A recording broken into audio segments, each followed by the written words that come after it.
see the Soviet premier leave his embassy this morning saw a bouncing, jovial Nikita Khrushchev.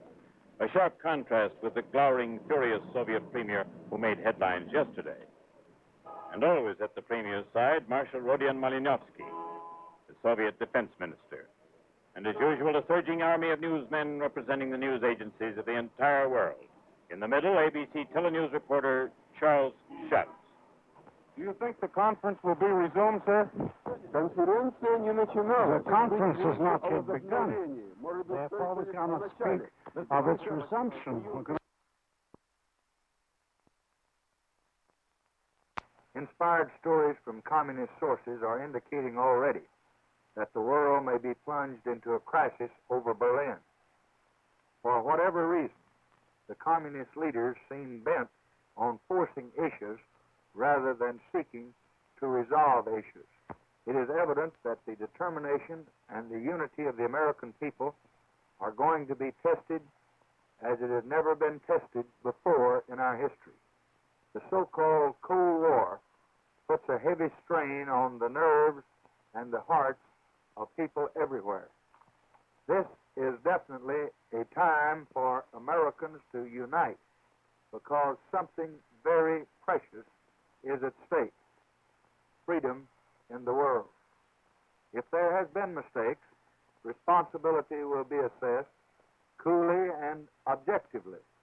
But one mistake that we cannot afford to make right now is to weaken the free world by division within our own ranks. America should try to keep open every channel of communication because it is always better to talk than to fight. But keeping open every channel of communication in good faith does not mean that we should relax our determination to maintain freedom as a way of life.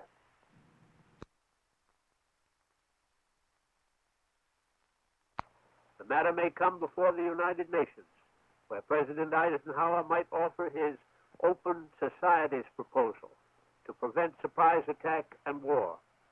Developments at Paris do not mean war. There are still avenues of hope and strong resources for peace in the world.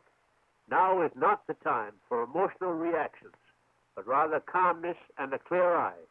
We must continue to devote our entire creative energies to peace.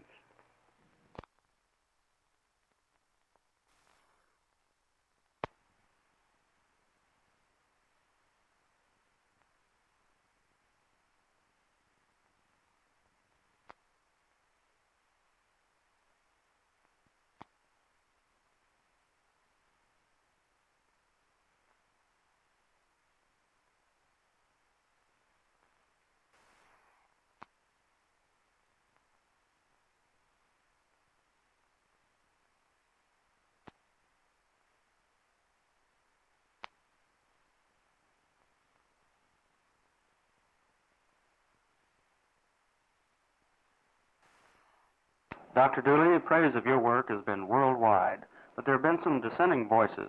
Some people say you have a large ego and don't do your work humbly enough. What do you say about that? They're absolutely right. I do have a large ego. If I didn't believe in me, when the communists don't believe in me, and when some Americans don't believe in me, and when the witch doctors in the area don't believe in me, and etc., if I haven't got confidence in myself, I don't see how I could possibly succeed. I don't see how anybody who's meek, mild, and humble ever got anything done in the world. So as far as criticism of Dooley being a little egotistical and a little brash, they're absolutely right. I am. What about the complaints that some doctors in faraway places do their work humbly without fanfare, and you don't? And those doctors are taking care of 100 people a day and never progressing. And I think the significance of a man lies in not what he's doing, but where he's going to go and how he's going to progress. And humbly and quietly, 6 years ago I started taking care of 100 people a day, and now the foundation that my friends and I started are taking care of 1,700 people a day. There have been comments that your medicine is of the medieval variety, that you don't practice it enough, that you're too much of a PR man. Well, I think modern humanitarianism today involves a little bit of PR and a little bit of television, because if I don't make Americans aware of what I'm doing, we don't get the money and the medicines to do the job. And as far as the caliber of my medicine is concerned, I have never heard any doctor or any of the visiting physicians and specialists and presidents of medical societies have anything other than very great praise for my work. And whether it pleases a newspaper reporter or not, I couldn't care less. You know, it doesn't bother me the least. Next question. The next question is, how is your work progressing? Last September, MEDICO had 3 village hospitals around the world. Today, MEDICO has 17 hospitals in 10 different nations, staffed by 14 doctors and almost 100 employees.